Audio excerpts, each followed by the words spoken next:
பூக்களே பன்னீர் பூக்களே.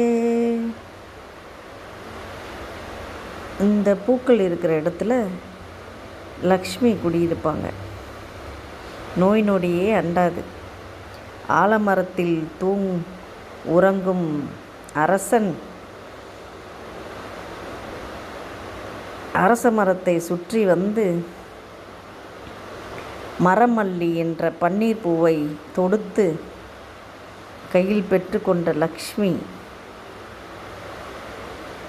இந்த பன்னீர் பூக்கள், பிரம்மனையே மயக்கக்கூடிய இந்த பன்னீர் பூக்கள் வாசனை திரவியம் வாசனை கொண்ட இந்த பூக்கள் முகத்தை பொலிவடையும். முகத்துக்கு நல்லது,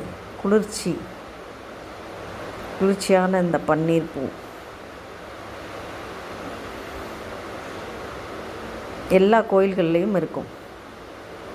நிறைய கோயில்களில், ரோட்டுங்களில், எல்லா இடத்துலையும் இந்த பன்னீர் பூக்கள் அதிகமாக இருக்கும். இந்த பன்னீர் பூ வாஸ்து பிரகாரம் நல்லது அப்படின்னு சொல்கிறாங்க. பட் இந்த வாசனை எனக்கு ரொம்ப பிடிக்கும். இது அப்படியே பூ மாதிரி தொடுத்து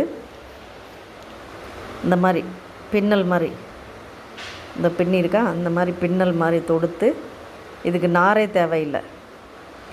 இந்த மாதிரி மரமல்லி பன்னீர் பூக்கள் இந்த மாதிரி தொடுத்து நம்ம லக்ஷ்மிக்கு மாலையாக சூட போகிறோம். அழகாக இருக்காங்க இந்த லக்ஷ்மி. அழகு லட்சுமி, அழகு பூக்கள், பன்னீர் பூ வாசனை, சென்ட்டு வாசனை. மரமல்லி இதனுடைய மரத்தினுடைய பட்டை, பூ, இலை எல்லாமே மருத்துவத்துக்கு முக்கியம்னு சொல்கிறாங்க. அழகாக எப்படி தொடுத்துருக்கேன் பாருங்கள்.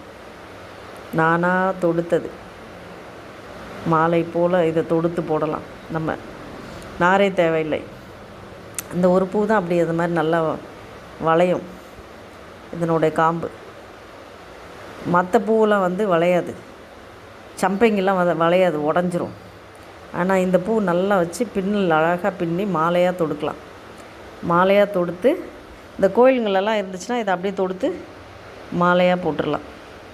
பிரம்மனுக்கும்